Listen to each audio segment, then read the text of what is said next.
I have a tendency to think of the entertainment element, and that's my first interest is, oh, we've got to get the entertainment lighting in.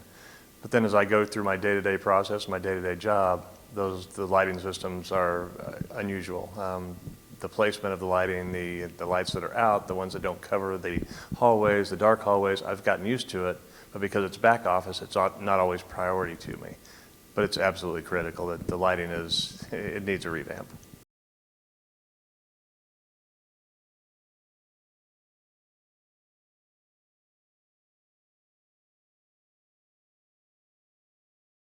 I think with a 20-year-old building, it's like buying a 20-year-old home. You're going to take on some of those elements of getting things up to speed, and we are at that point. At 20 years, we're to the point where boilers do need some upkeep, and they've replaced a couple of them, so we can kind of get through. But clearly, there's 3 of them sitting there that aren't working. The replacements need to happen, and I'm not enough of an expert on the HVAC side of things to understand why 5 boilers versus 2 is the magic number, but I'm sure it's the shared resources of each boiler going through different parts of the building, and people sometimes forget we have the Bosman Conference Center, which is a good amount of square footage as well, so all of those kind of serve different purposes. And with us limping along right now, it's been interesting with my office is often 63 degrees while the office outside is 70 degrees, so finding that balance has been a real struggle in that it hasn't been just going to the thermostat and changing the temperature. We've been kind of rigging it by opening up all the exterior ventilation and turning up the water valve so it puts out 100% water instead of the 60% that should be going at that level, and a lot of intricacies that I don't know, but there's a lot to it, and it certainly needs an upgrade.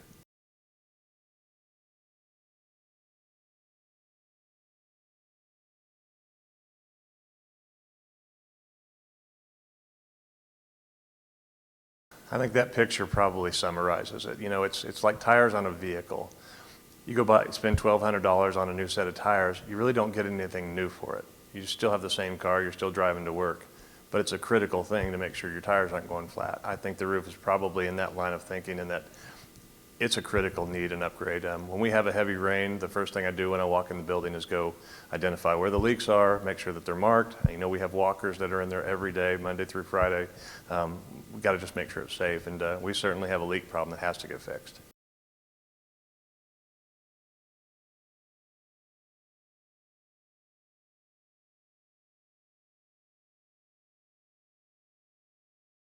Critical. Those lights, when they get turned off, they take so long to turn back on. We literally had that happen. I believe it was at Hairball before they came out, or in intermission. I can't exactly remember, but somebody hit the wrong button on the concourse lighting, and it went completely dark, and the arena was dark, so the building was dark. So we're scrambling to get not me personally, but the AV tech scrambling to get that turned back on, and it took about 8 minutes. Since they were already warm, it came a little quicker, but for that 8 to 10 minutes, we're talking dark as far as danger goes. People are walking around the concourse, they could trip. There's a whole lot of things that could happen. Upgrading the lighting to be instant on and instant off is critical.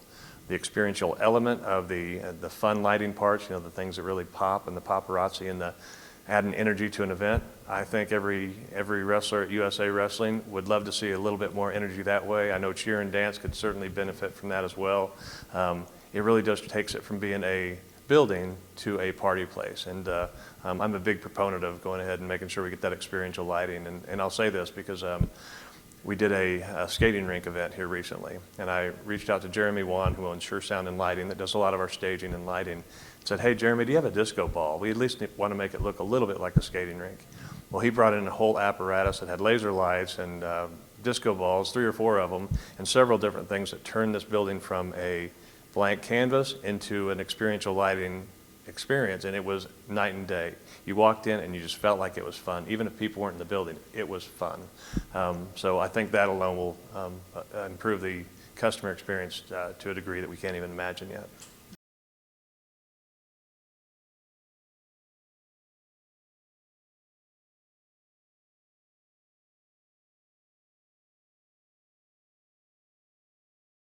sounds real important. We want the big concerts. We just announced Scotty McCreery, and those are fun, and we want those kind of things. But sound for like the cheer and dance and the wrestling event, when they go to announce the winners and they talk about placements and here's what you're doing, they're giving instructions a lot of times on what to do and how to get there.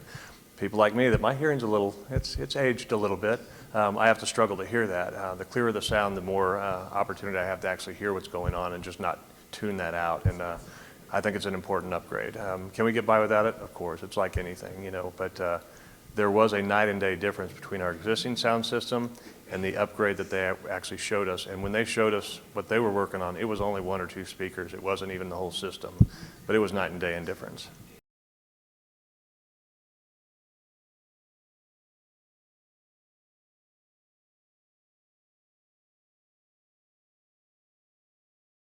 I wasn't a fan of ICE. I wasn't pushing for it when I first came on board.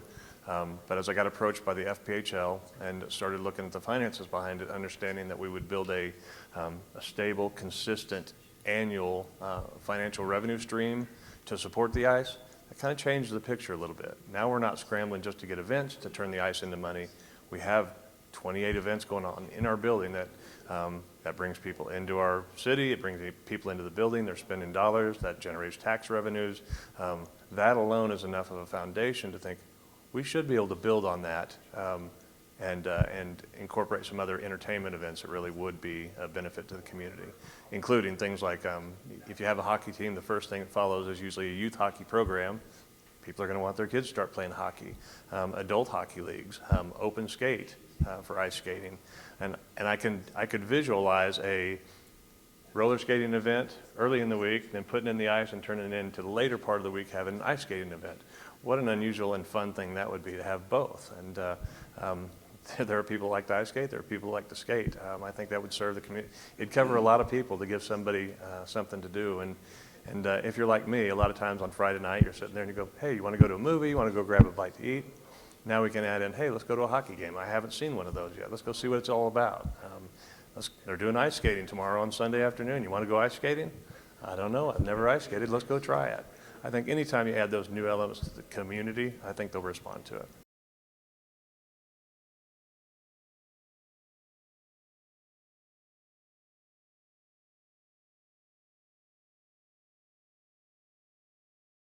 I think the Storm has had pretty good following. I think they've got some really good attention, and there's some hockey vibe in the community there in Kearney and here. And I think some of those kids that are playing in that league are great players, and some of those you could see in the Division I's and potentially even to NHL. And some of those guys could end up, becoming good enough and end up playing on the FPHL for us here in Grand Island. So I think it could be a really good synergy. I think there would be even a benefit to Kearney in that we wouldn't always be able to provide the ice floor for them to practice on. So I have a feeling this group would probably reach out to Kearney and the ownership there to say, hey, could we have some practice days at your facility there in Kearney? So believe it or not, I think the ice lifts both ships for both hockey programs.